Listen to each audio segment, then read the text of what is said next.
Hello everyone, welcome to my channel friend. I hope आप सब अच्छे होंगे, अपनी पढ़ाई को अच्छे से कर रहे होंगे।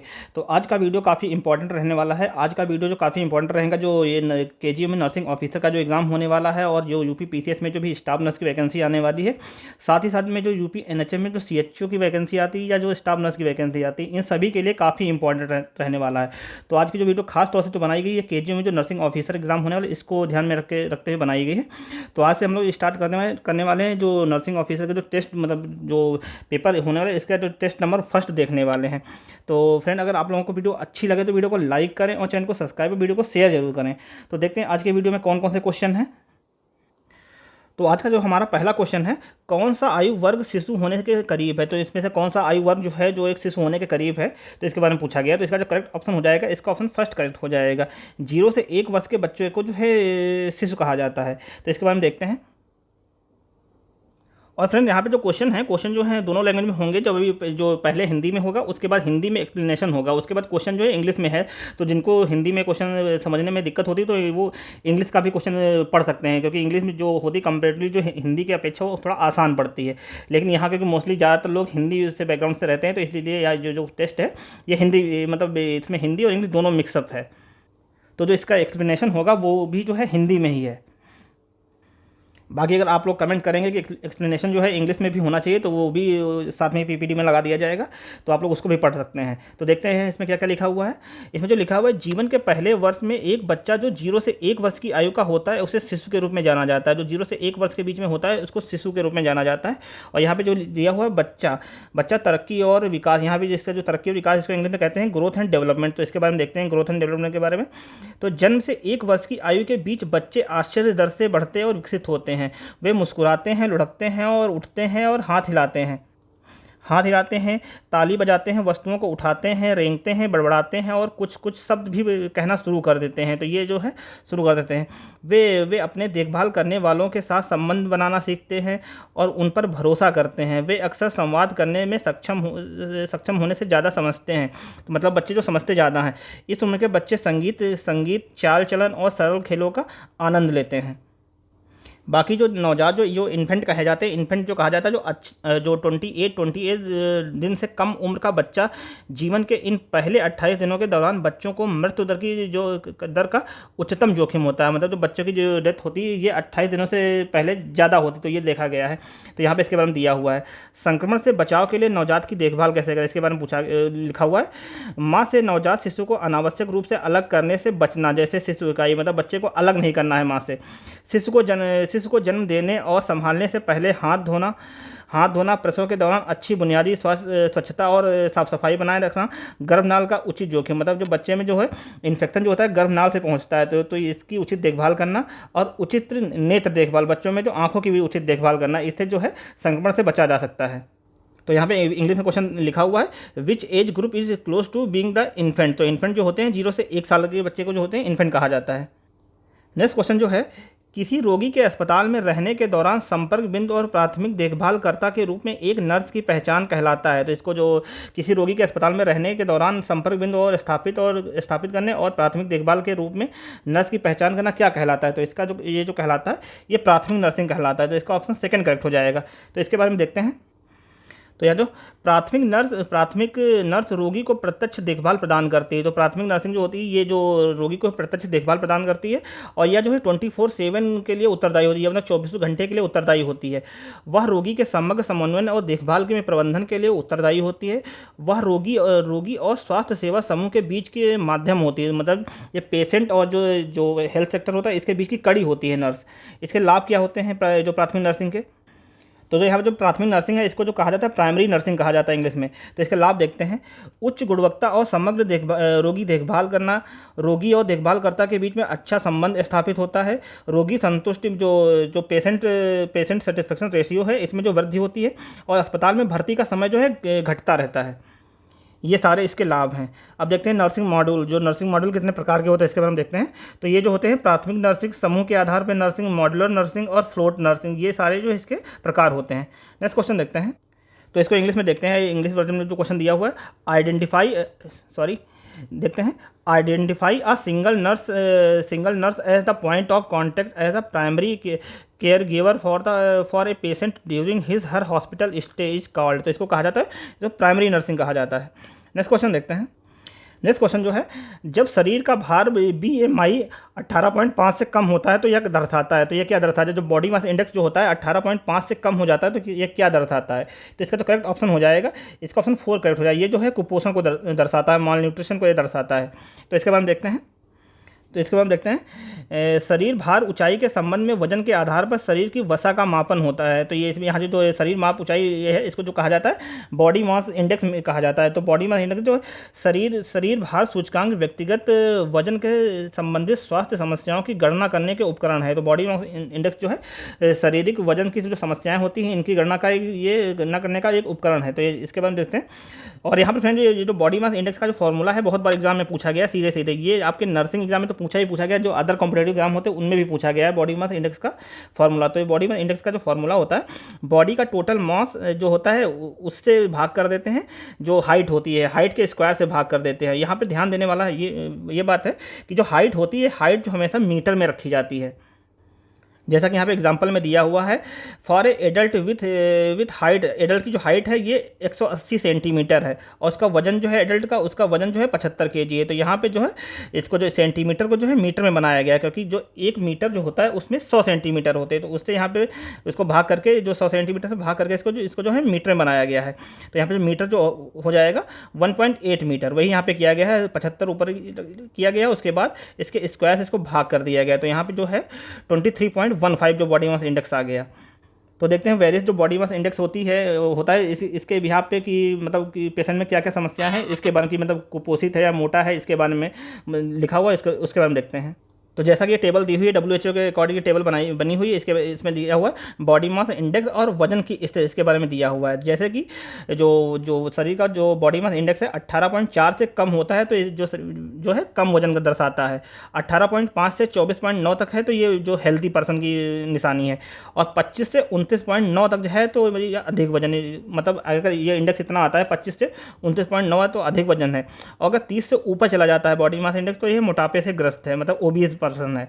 और देखते हैं इसके बारे में BMI को प्रभावित करने वाले कारक कौन कौन से हैं। BMI को प्रभावित करते हैं आनुवंशिक कारण है, जीवन शैली मतलब इनएक्टिव रहना, मतलब एक्सरसाइज नहीं करना, ये सब दर्शाता है।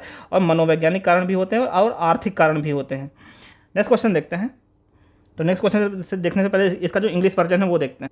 तो यहाँ पे क्वेश्चन दिया हो, when the body mass index BMI is less than 18.5 indicate, तो ये करता है माल न्यूट्रिशन को इंडिकेट करता है। इसका ऑप्शन 4 करेक्ट हो जाएगा।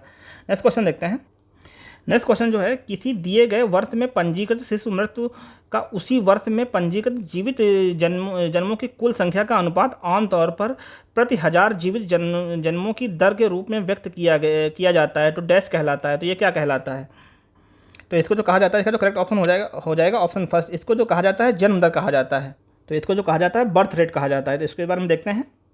तो यहाँ पे जो जन्म दर, इसके बारे में देखते हैं। जन्म दर को अशोधित जन्म दर भी कहा जाता है। किसी दिए गए वर्ष में जनसंख्या के प्रत्येक 1000 लोगों के लिए जीवित जन्मों की संख्या को जन्म दर के रूप में जाना जाता है। तो इसका जो फॉर्मूला है, तो यहाँ पे जो दिया हुआ है CBR जो है total number of birth upon total population into 1000। तो ये इसका फॉर्मूला है। तो इसका एग्जांपल देखते हैं। यदि वर्ष एक वर्ष में 1000 व्यक्तियों में से जो 35 जन्म होते हैं तो ये जो 3.5% जन्म दर कहलाता है।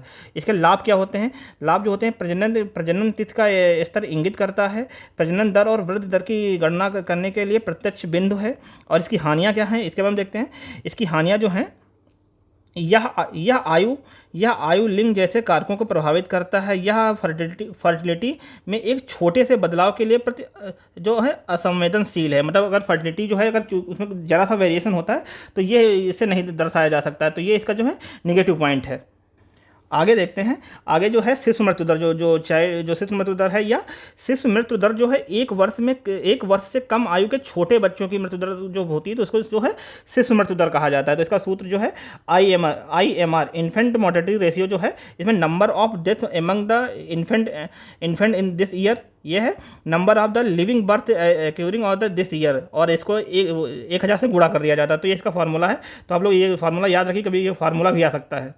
तो देखते हैं ये किस कारण होता है, इसके बारे में देखते हैं। तो जो इन्फेंट मोर्टेलिटी रेट जो है ये किस वजह से होता है इसके बारे में देखते हैं।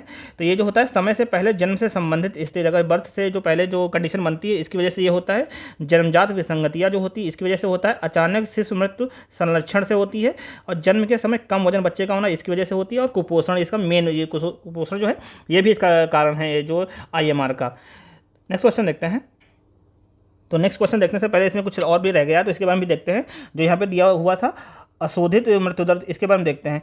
अशोधित मृत्यु दर की गणना एक निश्चित अवधि में होने वाली मृत्युओं की संख्या को उसी अवधि के मृत्यु के जोखिम के संपर्क में आने वाली जनसंख्या से विभाजित करने से होती है। तो ये जो इसका फार्मूला है अशोधित मृत्यु दर का जो ये फार्मूला है, तो ये भी आप लोग याद रखिए। तो यहाँ पे जो फार्मूला है total residence death and total population into 1 lakh. तो इसका इंग्लिश वर्जन देखते हैं क्वेश्चन का। तो जैसा कि यहाँ इंग्लिश में क्वेश्चन दिया हुआ है, तो आप लोग इसको पढ़ लीजिए, और इसका जो करेक्ट ऑप्शन हो जाएगा, ऑप्शन फर्स्ट करेक्ट हो जाएगा, क्योंकि बार बार इंग्लिश में पढ़ने से टाइम वीडियो लंबी हो जाएगी और जो लेंदी हो जाएगी वीडियो, जिसको अपलोड करने में दिक्कत होगी। तो जो इंग्लिश का वर्जन है वो आप लोग वीडियो रोक करके आप लोग पढ़ सकते हैं। इसका आंसर जो करेक्ट हो जाएगा, आंसर फर्स्ट करेक्ट हो जाएगा। नेक्स्ट क्वेश्चन देखते हैं। नेक्स्ट क्वेश्चन जो है, गर्भावस्था के दौरान फॉलिक अम्ल की दैनिक आवश्यकता होती है। तो जो फॉलिक एसिड जो होती है इसकी आवश्यकता कितनी होती है प्रेगनेंसी के दौरान। तो इसका करेक्ट ऑप्शन हो जाएगा इसका ऑप्शन फर्स्ट करेक्ट हो जाएगा।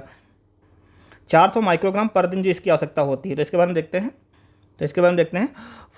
फॉलिक अम्ल एक विटामिन बी होता है। हमारे शरीर में इसका उपयोग नई कोशिकाएं बनाने के लिए किया जाता है। फॉलिक एसिड जो है फॉलेट का एक संश्लेषित रूप होता है, जो प्राकृतिक रूप से पाया जाने वाला विटामिन बी होता है।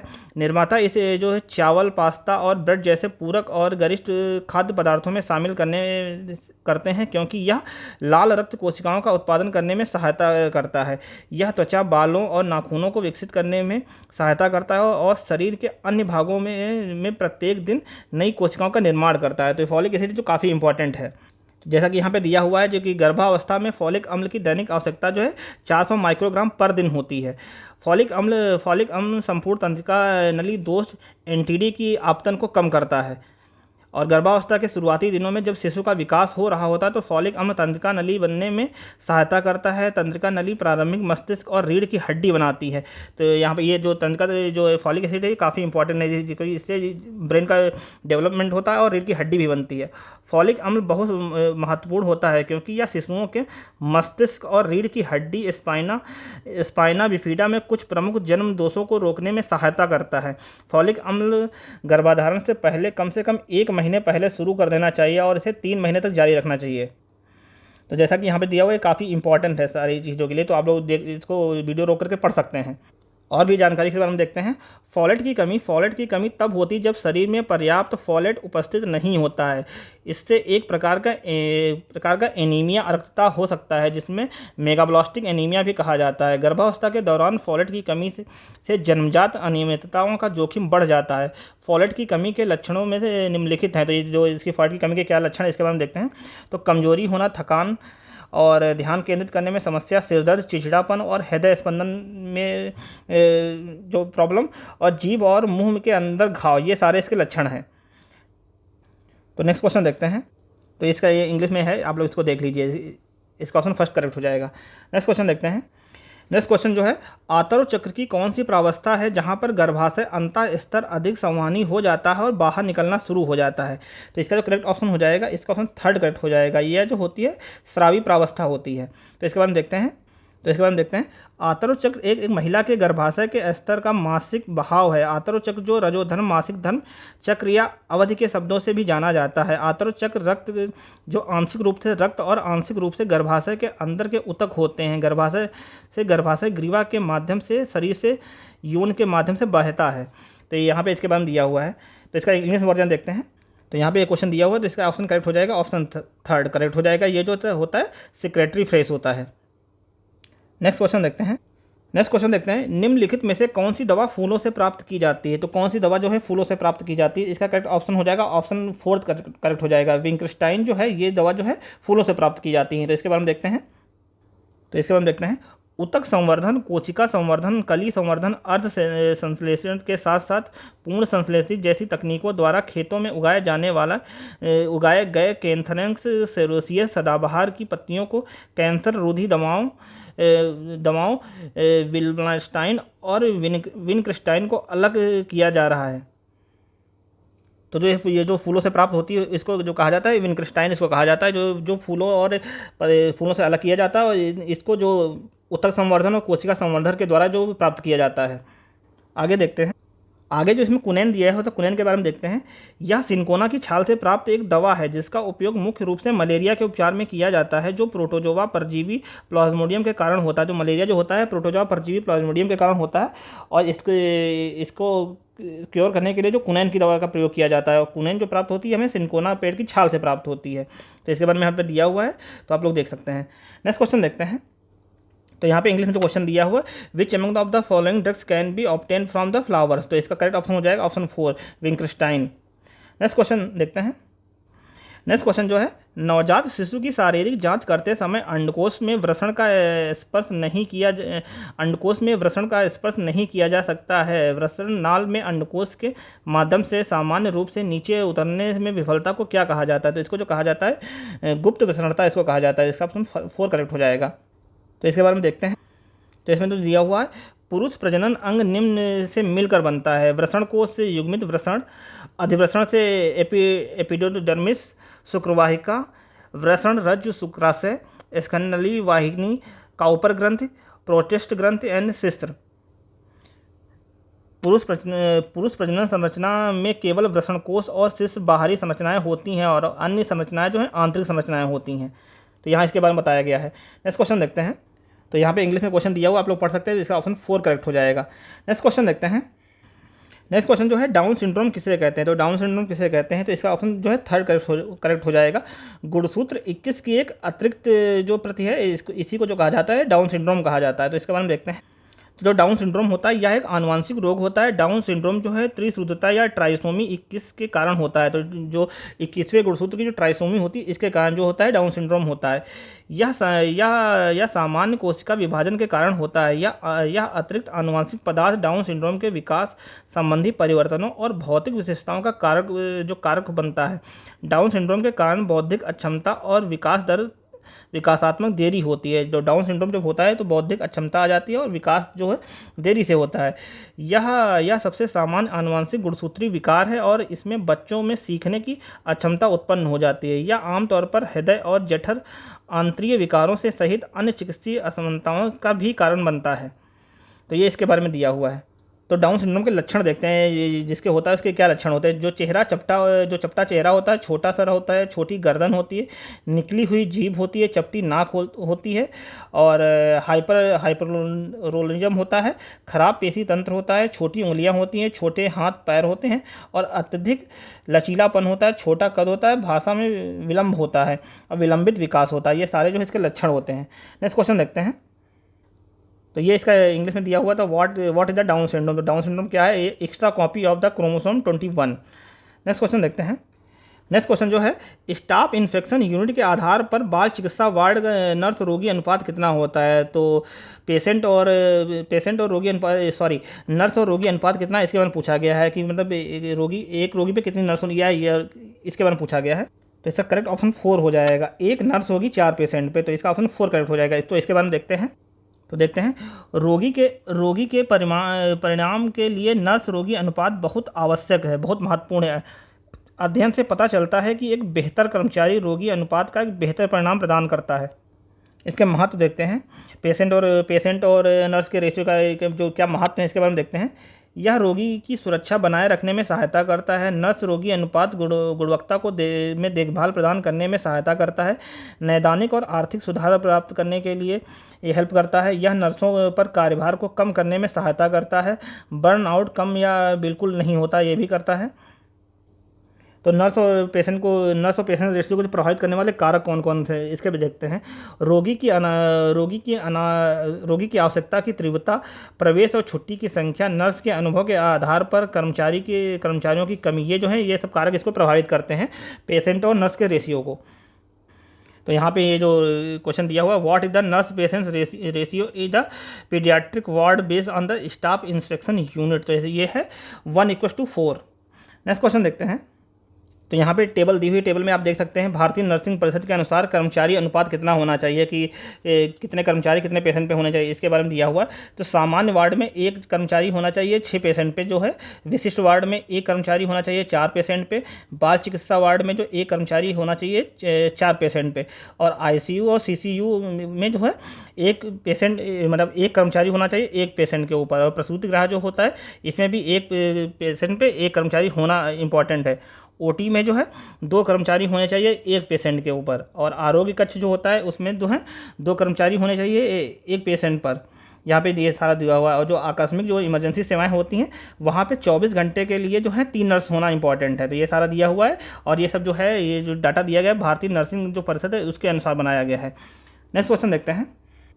नेक्स्ट क्वेश्चन जो है, पोषण संबंधी आकलन के दौरान मसूड़ों में रक्तस्राव और मसूड़े शोध किस विटामिन की कमी को दर्शाता है। तो जो हमारे मसूड़ों में जो कमी आती है या जो स्कर्वी रोग होता है ये किसकी वजह से होता है, तो इसका करेक्ट ऑप्शन हो जाएगा विटामिन सी की कमी की वजह से होता है। तो यहाँ पे विटामिन सी करेक्ट हो जाएगा। तो इसके बारे में देखते हैं। विटामिन सी की कमी से मसूड़ा शोध होता है। ये मसूड़ा शोध परिदंत्रिका रोग का एक सामान्य और हल्का रूप है। यह मसूड़ों की जलन, लालपन और सूजन का कारण बनता है। मसूड़ा शोध परिदंत शोध नामक रोग उत्पन्न करता है। इसके लक्षण क्या होते हैं? सूजे हुए या उभरे हुए मसूड़े, गहरे लाल रंग के मसूड़े, ब्रश या फ्लाक्स करते समय मसूड़ों से आसानी से रक्त निकलना, बदबूदार श्वास और असृप्त मसूड़े और कोमल मसूड़े, ये सारे जो इसके लक्षण होते हैं। अब देखते हैं इसका उपचार क्या किया जा सकता है। उपचार में जो है दंत मरम्मत, इसको जो कहा जाता है डेंटल रिस्टोरेशन कहा जाता है, और दंत सुधार और सफाई उपचार ये भी किया जा सकता है। इसका और निवारण क्या है, इसका जो इसके प्रिवेंशन क्या है? मौखिक स्वच्छता बनाए रखना, ओरल जो है हाइजीन बनाए रखना, नियमित दंत चिकित्सा जाँच करवाना और स्वस्थ आदतें अपनाना, इनके द्वारा भी इसका निवारण किया जा सकता है। तो यहाँ पे कुछ विटामिन दिए हुए हैं, इनसे कौन सा रोग होता है इसके बारे में यहाँ पे दिया हुआ है, ये भी देख सकते हैं। विटामिन डी जो होता है इससे अस्थि होती है, मतलब हड्डियों की कमजोरी होती है। विटामिन सी जो होता है इसकी वजह से स्कर्वी होता है। और विटामिन ए की कमी से जो होता है रतौंधी होती है, कार्नियल जेरोसिस होता है, केराटोमाइलेसिया होता है, और जेरोथेलिमिया होता है। और विटामिन बी की कमी से क्या क्या होता है? बेरीबेरी होता है, पेलेग्रा होता है, और एनीमिया होती है। ये सारे जो हैं विटामिन बी की कमी की वजह से होते हैं। नेक्स्ट क्वेश्चन देखते हैं। तो ये यहाँ पे इसका क्वेश्चन का इंग्लिश वर्जन दिया हुआ है, तो इसका जो करेक्ट ऑप्शन हो जाएगा ऑप्शन सी करेक्ट हो जाएगा, सॉरी ऑप्शन सेकंड करेक्ट हो जाएगा, विटामिन सी। नेक्स्ट क्वेश्चन देखते हैं। नेक्स्ट क्वेश्चन जो है, वैक्सीन डीटैप का पूर्ण रूप क्या है। तो वैक्सीन डीटैप क्या है, इसका पूर्ण रूप क्या है इसके बारे में पूछा गया है। तो इसका करेक्ट ऑप्शन हो जाएगा, इसका ऑप्शन जो है फर्स्ट करेक्ट हो जाएगा, डिप्थीरिया टेटनस असेलेरुलस पोटेसिस, ये जो है इसका जो पूर्ण रूप हो जाएगा। तो इसके बारे में देखते हैं। तो यहाँ पे जो डी टैप है टीका 3 टीकों का एक संयोजन होता है। डी टैप टीके का उपयोग डिप्थीरिया, टिटनेस और पर्टुसिस की को रोकने के लिए किया जाता है। डी का अर्थ होता है डिप्थीरिया, टी का अर्थ होता है टिटनेस, और इसका पी का अर्थ होता है पर्टुसिस या काली खांसी। और यहाँ पे जो इसका टेम्परेचर, मतलब इसका जो टेम्परेचर कितना बनाए रखना है, कितने में ये मतलब टीका जो सही रहता है, इसके बारे में यहाँ पे देखिए ये काफ़ी इंपॉर्टेंट टेम्परेचर पूछ लिया जाता है। तो यहाँ इस टीके के लिए उचित जो तापमान होता है 2 से 8 डिग्री सेल्सियस होता है। तो आप लोग ये याद रखिए, ये काफ़ी इंपॉर्टेंट है। तो डी टैप जो टीका होता है इसके लिए टेम्परेचर चाहिए, इसको स्टोर करने के लिए 2 से 8 डिग्री सेल्सियस रहना चाहिए। नेक्स्ट क्वेश्चन देखते हैं। तो इसका जो करेक्ट ऑप्शन हो जाएगा, जो इंग्लिश में दिया हुआ है डी टैप का, तो इसका करेक्ट ऑप्शन हो जाए ऑप्शन फर्स्ट करेक्ट हो जाएगा। नेक्स्ट क्वेश्चन देखते हैं। नेक्स्ट क्वेश्चन जो है, प्रसवोत्तर रक्तस्राव का सबसे सामान्य कारण क्या है। तो प्रसव के बाद जो रक्तस्राव होता है इसका सामान्य कारण क्या है। तो इसका करेक्ट ऑप्शन हो जाएगा गर्भाशय की अतानता जो है इसका प्रमुख कारण होता है। तो इसका ऑप्शन फर्स्ट करेक्ट हो जाएगा। तो इसके बारे में देखते हैं। और यहाँ पे जो प्रसवोत्तर के बाद जो रक्तस्राव होता है इसको जो कहा जाता है पोस्टमार्टम हेमरेज इसको कहा जाता है। तो इसका करेक्ट ऑप्शन हो जाएगा ऑप्शन फर्स्ट, गर्भाशय की अतानता इसका कारण होती है। तो इसके बारे में देखते हैं क्या क्या डिटेल दिया हुआ है। तो यहाँ पे दिया हुआ है प्रसवोत्तर रक्तस्राव प्रसव के बाद पहले 24 घंटे के भीतर जो है 500 ml से अधिक रक्त की हानि को पीपीएच कहा जाता है। पीपीएच के जो प्रकार के हैं इसके, तीसरे चरण का रक्तस्राव प्लेसेंटा के निष्कासन से पहले प्राथमिक पीपीएच 24 घंटे के भीतर, प्लेसेंटा के निष्कासन के बाद द्वितीयक पीपीएच जो होता है 24 घंटे से 6 सप्ताह के बाद तक होता है। तो यहाँ पे जो प्रसवोत्तर रक्तस्राव है इसको जो कहा जाता है पोस्टमार्टम हेमरेज इसको कहा जाता है। नेक्स्ट क्वेश्चन देखते हैं। तो यहाँ पे इंग्लिश में क्वेश्चन दिया हुआ, what is the commonest causes of the postmortem haemorrhage. तो ये जो है इसका ऑप्शन फर्स्ट करेक्ट हो जाएगा, एटोनोमिटी ऑफ यूट्रस, इसका करेक्ट ऑप्शन हो जाएगा। नेक्स्ट क्वेश्चन देखते हैं। नेक्स्ट क्वेश्चन जो है, निम्न में से कौन सा सूत्र गुणता और तथा कोशिका प्रकार का सही समुच्चय है? तो इसका करेक्ट ऑप्शन हो जाएगा, इसका ऑप्शन फर्स्ट करेक्ट हो जाएगा, प्राथमिक अंडक, द्वितीयक द्विगुणित द्वितीयक अंडक, अगुणित अंडक और अगुणित, ये जो है इसका करेक्ट ऑप्शन हो जाएगा, ऑप्शन जो फर्स्ट करेक्ट हो जाएगा। तो इसके बारे में देखते हैं। तो ये जो यहाँ पे सूत्र गुणता दिया है इसके बारे में देखते हैं। सूत्र गुणता मूल गुणसूत्र युग्मों की संख्या को संदर्भित करता है। तो सूत्र गुणता जो होता है मूल गुणसूत्र युग्मों की संख्या को संदर्भित करता है। उदाहरण के लिए द्विगुणित में 2 युग्म होते हैं, जबकि एक खष्ट गुणित में 6 युग्म होते हैं। मूल गुणसूत्र संख्या x, जिसे अगुणित संख्या भी कहा जाता है, से विभिन्न गुणसूत्रों की संख्या है जो ये पूर्ण युग्म बनाते हैं। तो इसके बारे में डायग्राम में दिया हुआ है, तो उससे देखते हैं। तो यहाँ पे जो यहाँ जो प्राइमरी ऑकलेट जो है ये है, इसे टूट करके जो है प्राइमरी ऑकलेट मैचुरेशन की पीरियड में आता है, फिर ये टूट करके 2 में विभाजित होता है। उसके बाद ये 2 जो हैं अलग अलग 2 में विभाजित हो जाते हैं। तो यहाँ पे इसके बारे में दिया हुआ है, तो आप लोग देख सकते हैं। नेक्स्ट क्वेश्चन देखते हैं। तो ये इसका इंग्लिश वर्जन क्वेश्चन का दिया हुआ है, तो इसका जो करेक्ट ऑप्शन हो जाएगा, ऑप्शन फर्स्ट करेक्ट हो जाएगा। नेक्स्ट क्वेश्चन देखते हैं। नेक्स्ट क्वेश्चन जो है, किस वर्ष भारतीय संसद द्वारा गर्भ का चिकित्सीय समापन अधिनियम अधिनियमित किया गया है? तो कौन से साल में जो है मेडिकल टर्मिनेशन ऑफ प्रेगनेंसी जो एक्ट है इसको इनेक्ट किया गया, इसके बारे में पूछा गया है पार्लियामेंट में, कब ये इनेक्ट किया गया। तो ये जो किया गया इसका ऑप्शन जो है सेकेंड करेक्ट हो जाएगा, ये जो 1971 को जो इनेक्ट किया गया। तो इसके बारे में देखते हैं डिटेल। तो यहाँ पे जो दिया हुआ है, गर्भ का चिकित्सकीय समापन या जो मेडिकल टर्मिनेशन ऑफ प्रेगनेंसी है, दवाओं का शल्य प्रक्रियाओं को शामिल करने के साथ साथ चिकित्सा गर्भपात है। यह सेवा केवल एक पंजीकृत चिकित्सा या स्त्री रोग विशेषज्ञ द्वारा प्रदान की जा सकती है। महिलाओं के प्रजनन और मातृ स्वास्थ्य पर ध्यान केंद्रित करते हुए अवांछित या आकस्मिक गर्भधारण को रोकने के लिए यह एक विधेयक पारित किया गया है। यह अधिनियम भारत में गर्भ के समापन के लिए दिशा निर्देश की रूपरेखा तैयार करता है। और देखते हैं इसके बारे में।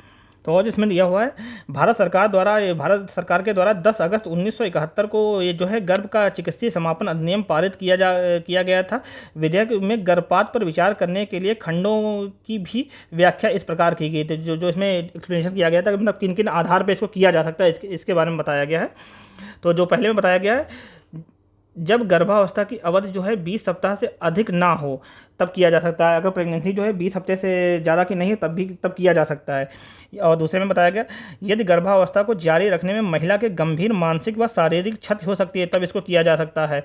जन्म के समय बच्चे के लिए पर्याप्त जोखिम की उपस्थिति में, जैसे जन्मजात विसंगतियां या मानसिक असमानता जो है, तब यह किया जा सकता है जी। यदि महिला नाबालिग या 18 वर्ष से कम आयु की है तब भी इसको किया जा सकता है। यदि अभिभावकों में से एक मानसिक रूप से बीमार है तब भी इसको जो है परफॉर्म किया जा सकता है। जब महिला द्वारा आरोप लगाया जाता है कि गर्भाधारण बलात्कार के कारण हुआ है तब भी इसको किया जा सकता है। जब गर्भावस्था की किसी भी गर्भ निरोधक विधियों की विफलता के कारण होती है तब भी जो है इसको किया जा सकता है। तो ये सारा कुछ जो है इस एक्ट में बताया गया है। बाकी इसमें अभी 2021 में कुछ संशोधन भी किया गया है, तो उसके बारे में भी देखते हैं। 2021 में किए गए नए संशोधन के अनुसार यौन उत्पीड़न या नाबालिग या मानसिक रोग की उपस्थिति के मामले में गर्भावस्था के जो है 20 से 24 सप्ताह के दौरान भी जो है गर्भावस्था को समाप्त किया जा सकता है। अगर कोई जैसे कोई नाबालिग है या जो मानसिक रोगी है या जो विक्टिम है तो उसके में जो एबॉर्शन करवाया जा सकता है, ये 24 हफ्ते तक भी करवाया जा सकता है। चिकित्सकीय गर्भपात के लिए गर्भवती महिला की सहमति आवश्यक है। जब तक कि महिला नाबालिग या मानसिक रूप से बीमार ना हो उसके अभिभावक सहमति दे सकते हैं। अगर महिला जो है नाबालिग है या मानसिक रूप से बीमार है तब वहाँ पे जो इसके अभिभावक भी इसकी सहमति दे सकते हैं। अगर ऐसी कंडीशन नहीं है तो वहाँ पे जो है फीमेल की जो कंसेंट लेना इंपॉर्टेंट है। तो ये है इस क्वेश्चन का इंग्लिश में आप देख सकते हैं। In which of the medical termination of pregnancy act was enact by the year of Indian parliament. तो ये किया गया था 1971 में किया गया था। नेक्स्ट क्वेश्चन देखते हैं। नेक्स्ट क्वेश्चन जो है, बड़े पैमाने पर जलने वाले रोगियों को कॉलिंग अल्सर निम्नलिखित में से किस क्षेत्र से में होता है? तो ये जो कॉलिंग अल्सर जो होता है, ये जो तो देखते हैं क्वेश्चन। बड़े पैमाने पर जलने वाले रोगियों में कॉलिंग अल्सर जो है निम्नलिखित में से किस क्षेत्र में होता है? तो किस क्षेत्र में होता है? तो इसका करेक्ट ऑप्शन हो जाएगा, इसका ऑप्शन फर्स्ट करेक्ट हो जाएगी, ये ग्रहणी या ड्यूडेनम में जो है ये होता है। तो इसके बारे में देखते हैं। तो कॉर्लिंग अल्सर समीपस्थ ग्रहणी में देखे जाते हैं। इसे स्ट्रेम अल्सर या तनाव व्रण के नाम से भी जाना जाता है। यह जलने या आघात से जुड़ा हुआ है। यह जलने या आघात में रक्त की कमी आपूर्ति और कमरधता या अम्ल रक्तता के कारण होता है। कॉलिंग अल्सर को पहली बार 1823 में वर्णित किया गया था और इसमें 1842 में जब 10 ऐसे रोगियों में को देखा गया जो अत्यधिक जले हुए थे, तब थॉमस लिजार्ड कर्लिंग ने इसे कर्लिंग अल्सर नाम दिया था। तो जो है थॉमस लिजार्ड कर्लिंग के नाम पे इसका जो है कर्लिंग अल्सर इसका नाम रखा गया। तो इसके क्या लक्षण है इसके बारे में देखते हैं। पेट में जलन का दर्द, भूख में कमी, जठर अंत्रियों में रक्तस्राव और खून की उल्टियाँ या हेमेटोसिस जो है ये इसके लक्षण हैं। नेक्स्ट क्वेश्चन देखते हैं। तो इसका इंग्लिश वर्जन देखते हैं क्वेश्चन का। In patient with extensive burn Curling ulcer occurs in which of the following area. तो ये इसका करेक्ट ऑप्शन हो जाएगा, ये ड्यूडेनम में होता है। तो इसका करेक्ट ऑप्शन हो जाएगा ऑप्शन फर्स्ट। तो फ्रेंड ये थे आज के वीडियो में इंपॉर्टेंट क्वेश्चन। तो फ्रेंड अगर आप लोगों ने वीडियो यहाँ तक देखी तो वीडियो अगर आप लोगों को अच्छी लगी तो वीडियो को लाइक करें और चैनल को सब्सक्राइब और वीडियो को शेयर करें। इसके आगे के क्वेश्चन जो है नेक्स्ट वीडियो में अपलोड करेंगे, क्योंकि जो लंबी वीडियो अपलोड करने में दिक्कत होती है, इस वजह से इसके आगे के जो क्वेश्चन है नेक्स्ट वीडियो में आएंगे। तो तब तक के लिए आप लोग वीडियो को लाइक करें और चैनल को सब्सक्राइब और वीडियो को शेयर करें। मिलते हैं नेक्स्ट वीडियो में, तब तक के लिए धन्यवाद। जय हिंद।